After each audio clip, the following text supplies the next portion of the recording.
Like, you know what I'm saying? Like, so who is Jabbar? Who is, I don't know how to say his name. I'm gonna call him Jabbar. Who is Jabbar? They saying he acted alone, but then you got all this stuff happening across the world, right?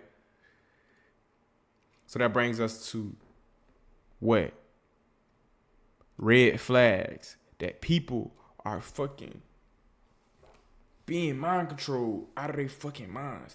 You could tell he definitely grew his little Muslim shit back out from what he had.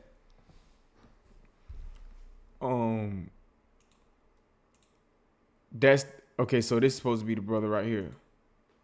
Is he talking? Let me hear.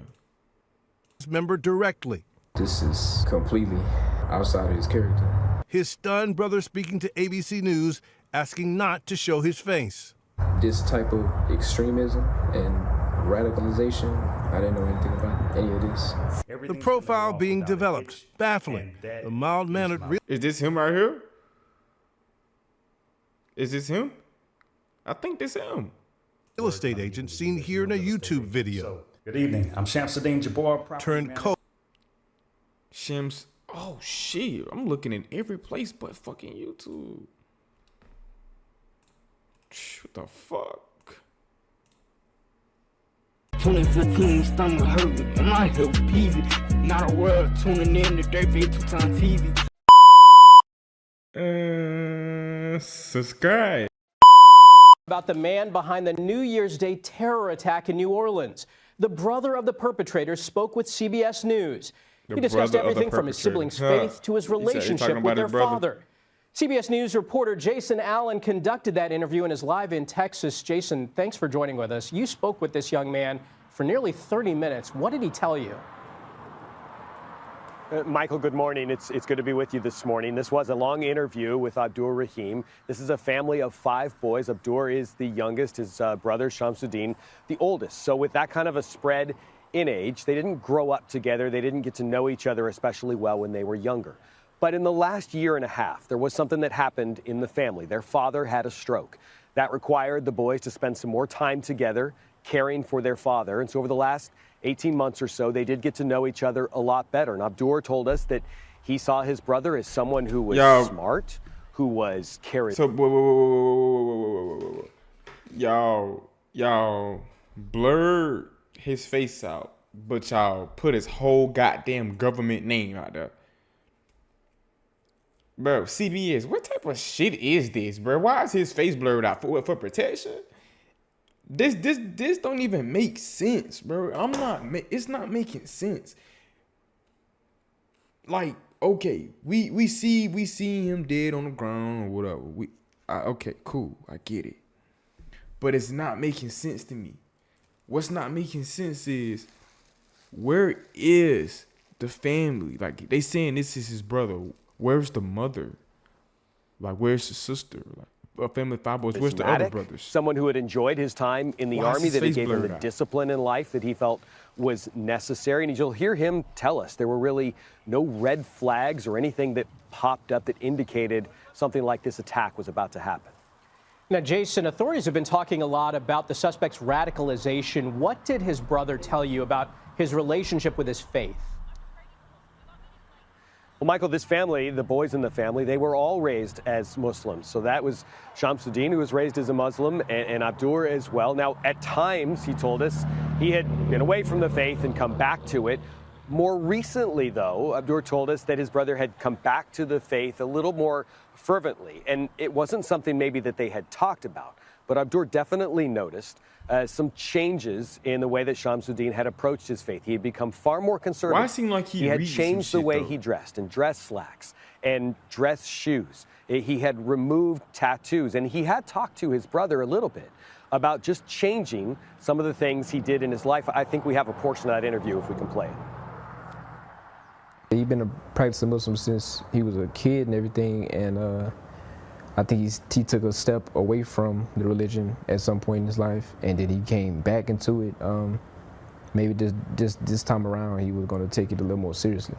He didn't party anymore, he didn't drink, he didn't do drugs, he didn't have sex outside of marriage, things like that. And so, Michael, Bro, what do you mean things like that? What? He didn't. What the fuck? Who is this American kid, bro? They done picked up and paid and blur his face out. This looks nothing like the person that's talking, bro. Like, what the fuck? Who is this y'all got on this? Bro, that's flag one, bro. I'm telling y'all, bro. Like, this shit is all planned, bro. Like, this shit is all planned, bro. Who the fuck did they have self-sacrifice themselves, though? That's the crazy part about it. Let's keep it going. Come on. I asked him, if you look back and you rethink those conversations you had with your brother, is there anything now that stands out to you as different, anything that indicates it was taking a more serious turn? And he told me, no, there's really nothing like that leads him from what he knew about his brother to what has happened here in the last few days. Okay. There are investigations in Texas related to this case. What's the latest on those? There are a couple of different parts of this investigation, Michael. One of them was here, and this was the neighborhood where Shamsuddin was living for the last year and a half or so. The FBI and the sheriff's office has finished that part of the investigation. The next part of that is figuring out when was he radicalized. Did that happen during... Wait, hold on. Let's go back. All right, let's go back.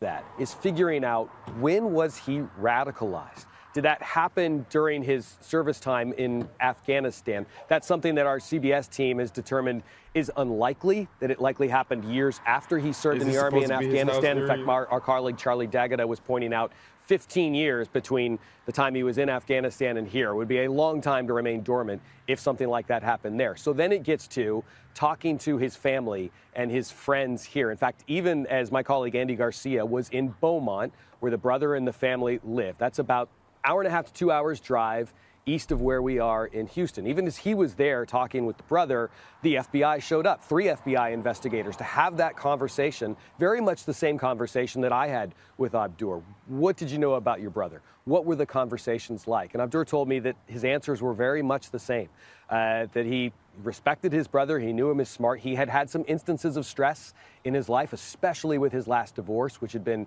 some emotional and financial strain.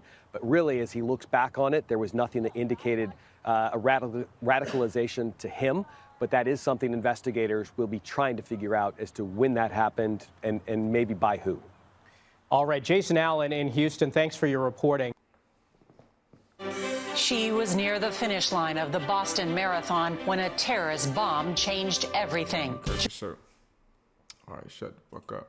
All right, boom. Okay, so Sir Abdul. All right, boom.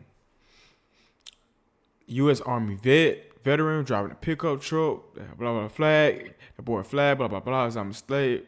Blah blah blah. New Orleans Rockets celebrate killing 15 people as he stirred around a police blockade and slammed into. So yeah, you mean to tell me the police cars wasn't blocking it? They had a blockade, a trash blockade, right? But be ready to knock a person off a goddamn 4-wheeler and a dirt bike, right? Okay. The FBI said it was investigating the attack earlier Wednesday as a terrorist act and did not believe the driver acted alone. Investigators found guns and what appeared to be an improvised explosive device in the vehicle, along with other devices elsewhere in the city's farmed French Quarter. President Joe Biden said Wednesday evening that the FBI found videos that the driver had posted to social media before. President Joe Biden said Wednesday evening that the FBI found videos that the driver had posted to social media hours before the attack, in which he said he was inspired by the Islamic State group and expressed a desire to kill. Okay, so if that's the case, where is the video? Y'all released all these videos of Diddy and shit. Where is the video of y'all, of this man saying this, that he feel like it? Why is there no video out?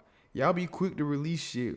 Especially FBI. They love trying to get them some quick bucks off of a video. So you telling me that they can't come out and release the video? If that's what they saying, let's get into it, man. All right.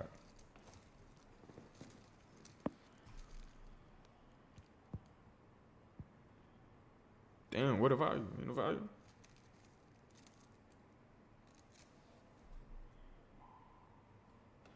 Oh, okay, it's kind of low. That's on their end. Get my shit up.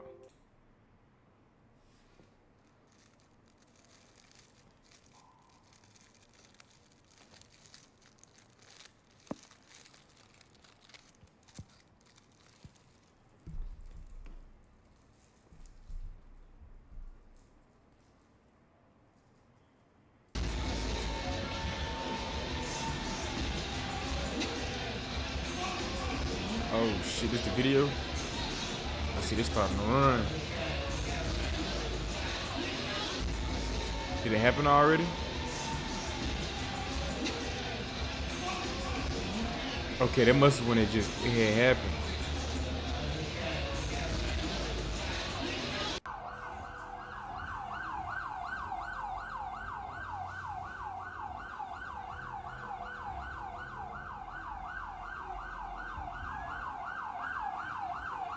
And the crowd in New Orleans, bro. You know what's the crazy part? But Tampa be just like this with everybody in the streets, bro. With everybody in the street, bro. Tampa be just like this. We are now taking a live look at Bourbon Street in New Orleans, where a man from Houston and we know that, but let's see. A U.S.-born citizen and Army veteran from Texas who they say was inspired by ISIS to kill. I ain't feeling it. Y'all hold on, I'll be right back. Pause on the podcast. Pause.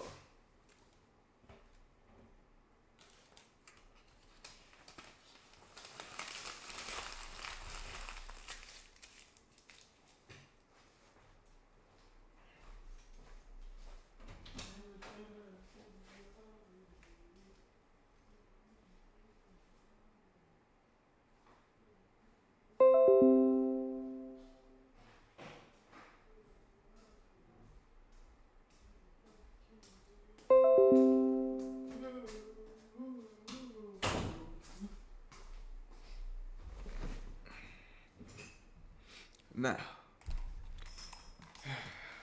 back to what I was saying. Nah, I really don't get what the fuck he got out of driving in a crowd. But everything been taking place in Las Vegas too, or close to it. New York and New Orleans. But then we had like 4 events happening in goddamn LA alone. So we finna run through all these just conspiracies. We had a cyber truck blow up, a plane got shot at, a plane crashed. And then we had a shooting inside New York too. Like I said, New York. So I really don't know who is behind this shit, but I'm about to dig deeper. Cause what the hell is going on, boy? All right, so let's finish the video.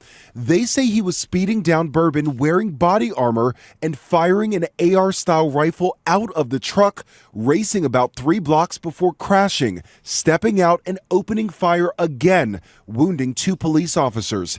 Inside that rented Ford F-150, authorities say they found multiple homemade pipe bombs packed with nails. Sources tell ABC News he definitely was ISIS and fucking military. He was definitely somebody skilled. But see, I feel like they painting a narrative on him that's not true. I don't feel like this man was from here. I don't feel like he posted a video or saying that. I feel like he found out some shit from the government and he crashed out on their ass. But he took it out on the wrong people. Instead of crashing that fucking car in the White House, why kill innocent people? Why kill 15 innocent people instead of crashing into the White House? Y'all go to the Pentagon. These are these people that y'all see are controlled, military controlled people who have been poisoned over and fucking mind controlled. These people are being mind controlled to do this stuff. They have no control over themselves.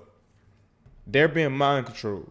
I'm to the point where these people are being mind controlled. Because there's no fucking way And then they blaming this shit on them. Nah, they testing out test subjects. They're testing out test subjects all over the world. All this shit happened. Playing like they're testing out test subjects. Come on, let's do it. The flagpole is a black flag bearing the ISIS insignia.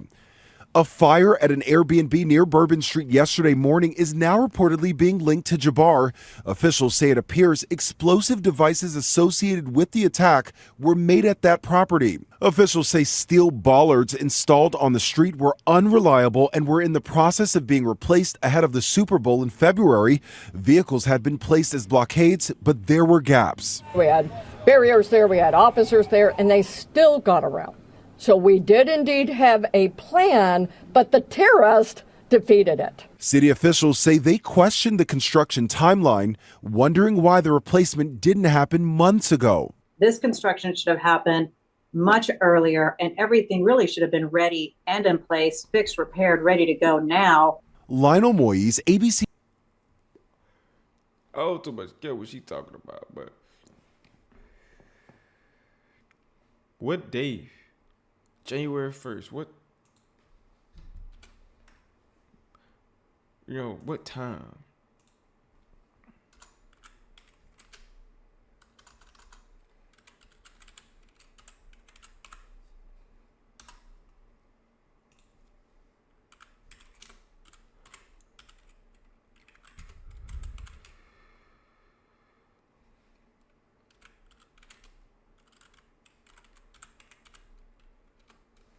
There we go. Truck accident, yeah.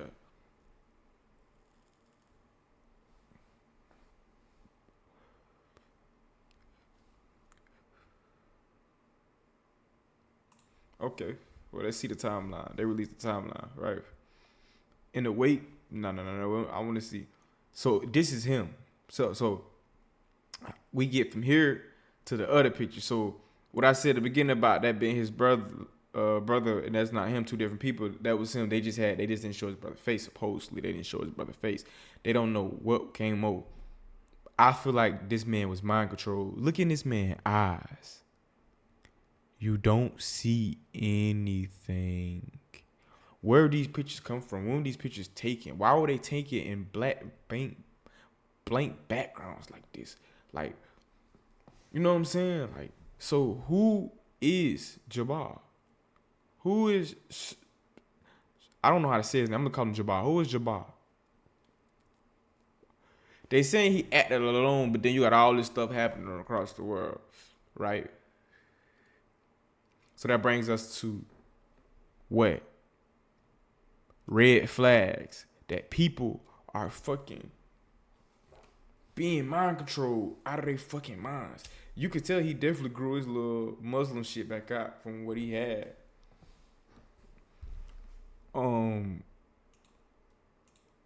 That's okay. So this is supposed to be the brother right here. Is he talking? Let me hear. Member directly. This is completely outside of his character. His stunned brother speaking to ABC News, asking not to show his face. This type of extremism and radicalization, I didn't know anything about any of this. The profile being developed, baffling. The mild-mannered. Is this him right here? Is this him? I think this him. Real estate agent seen here in a YouTube video. Good evening. I'm Shamsuddin Jabbar. Turned coach. Shams. Oh shit! I'm looking in every place but fucking YouTube.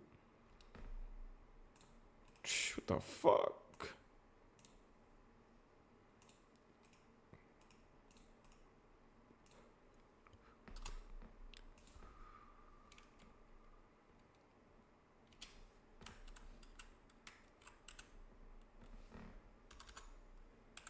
Nah, shit just got deeper. She just got deeper. He was a what? He was a real estate agent?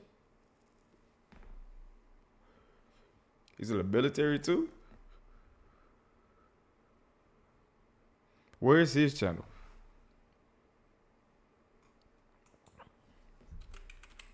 You know, they take all that shit down when you do terrorist attack.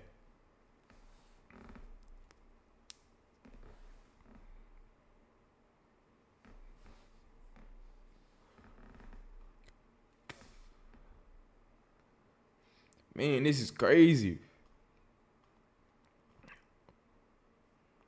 I don't want to see y'all talk, bro. That's why I ain't clicked on y'all. Whatever. Anyways, I think he just said he was a real estate agent.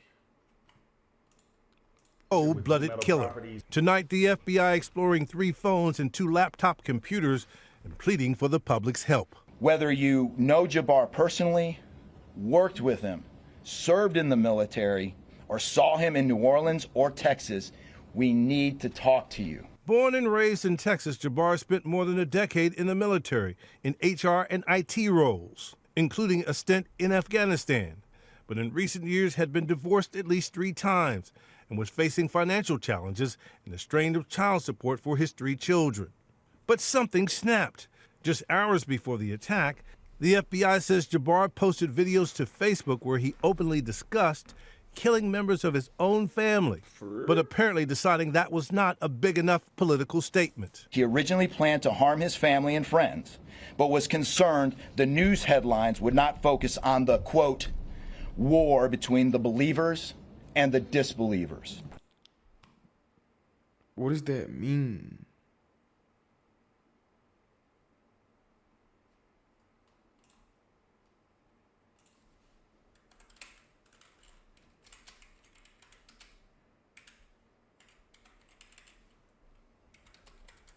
A bombing.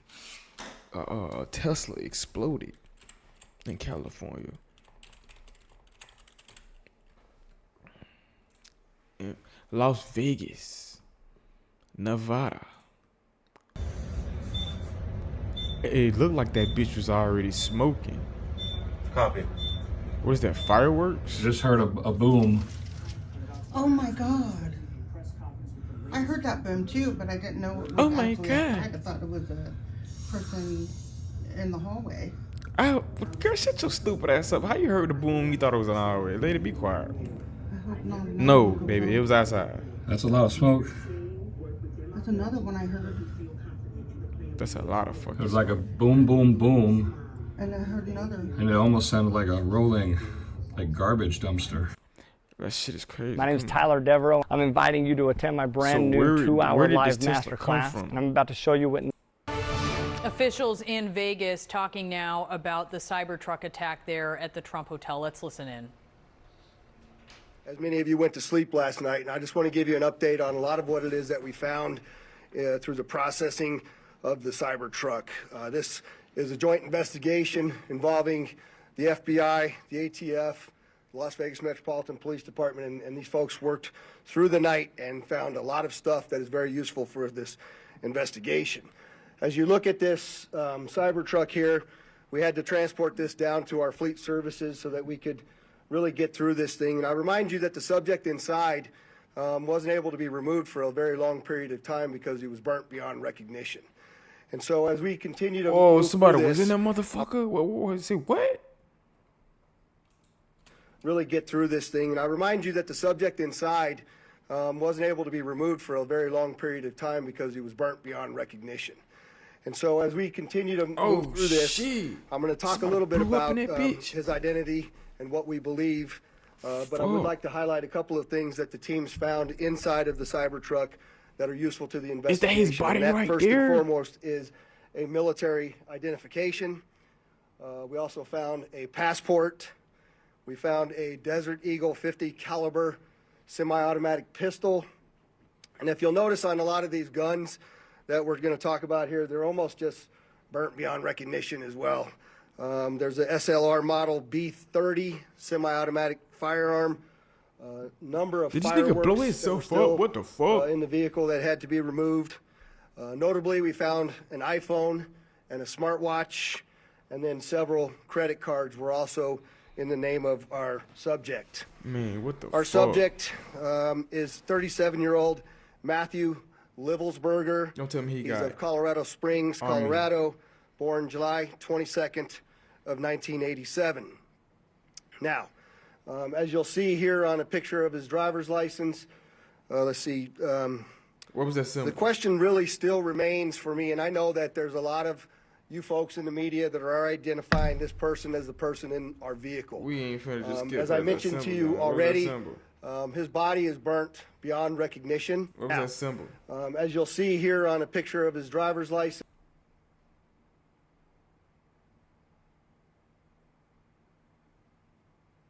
What was that symbol? I ain't talking about that, but that's something they probably put on. Let's see. The question really still remains for me, and I know that there's a lot of you folks in the media that are identifying this person as the person in our vehicle. As I mentioned to you already, his body is burnt beyond recognition, and I do still not have confirmation 100% that that is the individual that was inside of our vehicle. And so as I'm calling it now, subject or person of interest, I will not come back until I have the confirmation through DNA or medical records that this is indeed, in fact, the subject inside of the vehicle. Now, further complicating this identification of this individual, we also discovered through the coroner's office that the individual had sustained a gunshot wound to the head prior to the detonation of the vehicle. One of the handguns was found at his feet inside of the vehicle. Obviously, in how we're trying to identify him, and I'm feeling comfortable to give you this information, is a tremendous amount of substantial evidence to include he rented the Turo vehicle. There are 2 tattoos, one of which was on the stomach and one of which is on the arm, that we can see bits and pieces of it as in comparison to what it is that we now know he had on his body. That has given us a lot of confidence that this is, in fact, the same person, as well as the clearly obvious, which is the credit cards, the military identification, the passport. And then furthermore, as you'll see here in just a very short period of time, we tracked his movements from Colorado to Las Vegas, and in a number of the photographs that we were able to determine, he was the individual that was driving the vehicle. And also, I'd like to iterate this point to you. We still have only ever seen him in this vehicle, and we're not aware of any other subjects involved in this particular case.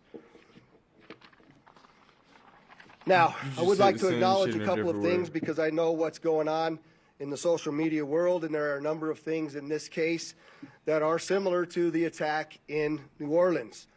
We do know that our subject here served in the military. In fact, he's a current member of the military. Both of the subjects served at Fort Bragg, North Carolina. What we do know about that is it's a very large military base, and we have no record that they served in the same unit or even at the same years at Fort Bragg, something that continues to remain under investigation. I also know that there it goes. I was waiting on it. I knew it. Military base, and we have no record that they served at Fort Bragg, North Carolina. Now, I would like to acknowledge a couple of things because I know what's going on in the social media world, and there are a number of things in this case that are similar to the attack in New Orleans. We do know that our subject here served in the military. In fact, he's a current member of the military. Both of the subjects served at Fort Bragg, North Carolina. What we do know about that is it's a very large military base, and we have no record that they served in the same unit or even at the same years at Fort Bragg. What's going on something over that there? continues to remain under investigation. I also know that they both served in Afghanistan in 2009. We don't have any evidence that they were in the same province in Afghanistan, the same location, or the same unit. Again, something else that remains under investigation. But didn't y'all just say before that the ISIS dude acted alone because he black? He acted alone, but because he white, y'all got to do something. Like, so this is what I'm saying, y'all. They are putting people out to go do things, sacrifice, but I don't think these people are doing it. They're being mind controlled. They go to these camps way out, eat this food, go through these experiments, and then get released back. What the hell? Both used the rental company Turo to rent their vehicles. As far as his military background, it's been confirmed by DOD that he was indeed in the United States Army.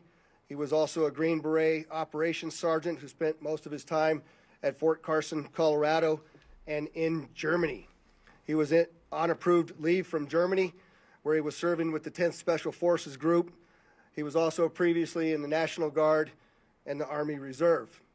I'd like to point out to you that through exceptional joint investigative effort, we've gotten to a place where we believe we can show you his route to Las Vegas from Colorado, and Carlos will put up the map there for you. And we know that he rented the Cybertruck in Denver on December 28th. We tracked his movements through the Tesla charging stations to Monument, Colorado on December 30th. On the 31st of December, the truck was charged in Trinidad, Colorado, Las Vegas, New Mexico, and Albuquerque and Gallup, New Mexico. On January 1st, the truck was charged in Holbrook, Flagstaff, and Kingman, Arizona. We last tracked the truck in Kingman at 05:33 yesterday morning. The truck was first spotted in Las Vegas at 7:29 a.m. yesterday. And Carlos will pull up a picture of the truck pulling onto Fashion Show Drive here. And that picture was observed at about 7:34 a.m. We know that he pulled into the Trump Valet, and I believe we have a video of that. You can see the Cybertruck highlighted there.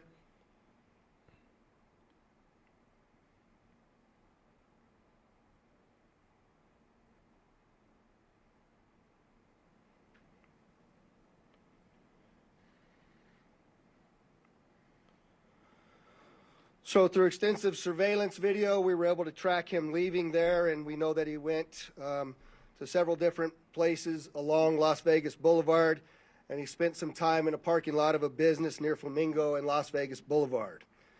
We didn't have a video of the truck pulling back onto Las Vegas Boulevard from the sands.